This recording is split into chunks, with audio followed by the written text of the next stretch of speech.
Who am I to judge? That message from Pope Francis in 2013 marked a key moment in his papacy, signaling how he would work to shift the Catholic Church's relationship with the LGBTQ plus community.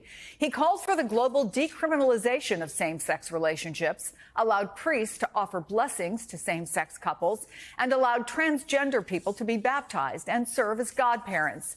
An arguably radical shift in approach, but not in church doctrine. So what happens now that he's gone? I want to bring in Executive Director of Dignity USA, Marianne Duddy-Burke, back with us, Kathleen Sprose Cummings, Notre Dame Associate Professor of American Studies.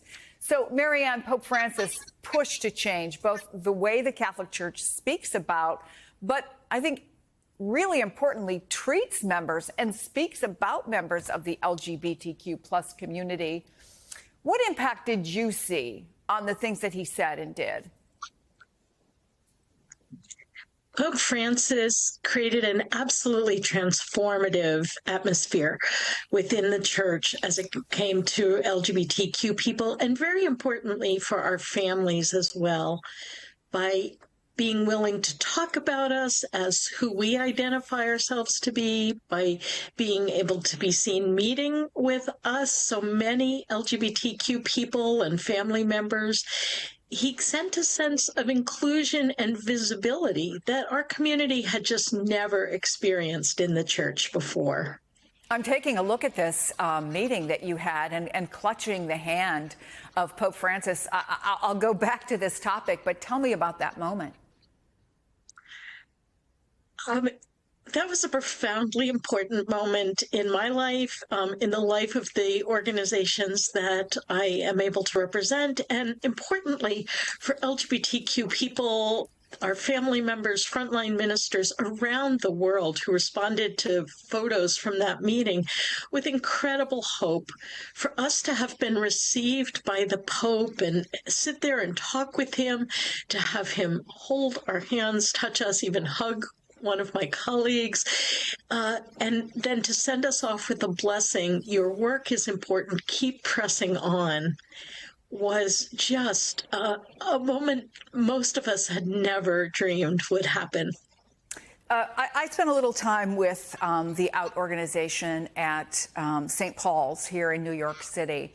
And I vividly remember, and this was a couple of years ago, I vividly remember the conversation with one man who said that an uncle who had been very much estranged and opposed to his lifestyle, after the Pope said what he said, that they were able to begin a process of healing. And because you mentioned families, for so many LGBTQ plus Catholics who come out of those kinds of Catholic families, what has the impact been?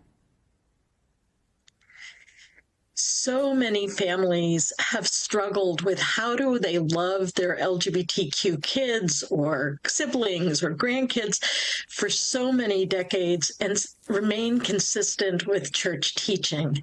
You know, many families have sort of moved past that debate and decided, you know, on the path of love and acceptance.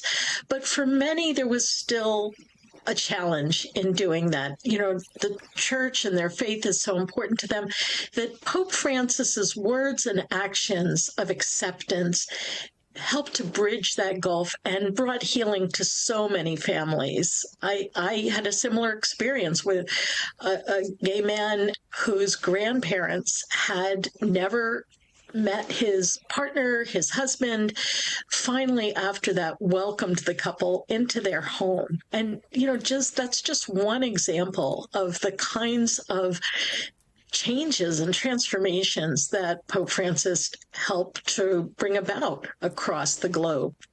Kathleen, while Pope Francis changed the church's, their way of approaching the LGBTQ community, as I mentioned, he did not change church doctrine. And we have a tendency to see the Catholic Church through the eyes of what's happening here in the U.S. But of course, the church is global.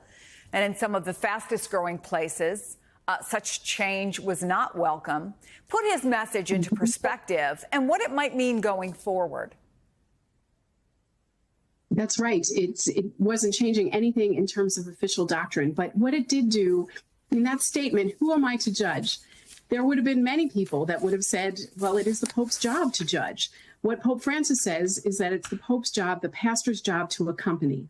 And what he signaled is that God loves the LGBT community.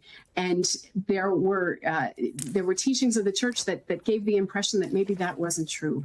And so Pope Francis reminded them, I think when you contextualize the whole statement, he said, if a person is eager in their search for God, who am I to judge? And Pope Francis knew that people in the LGBT community, in other communities that feel marginalized by the church, people are searching for God. And Pope Francis was determined that the church meet them where they are, meet them in that search. And in that sense, yes, it's a tremendously controversial issue throughout the world. We do tend to see things through the United States, the lens of the United States. It's complex. Pope Francis wasn't perfect in everything he said about the LGBT community, but what he did fundamentally was say, God loves you and the church is here for you. And if you're searching for God, you will find God. And that's a beautiful and moving thing. And to hear Marianne talk about it is just incredibly moving. Marianne Duddy Burke and Kathleen Sprouse Cummings, thank you both very much.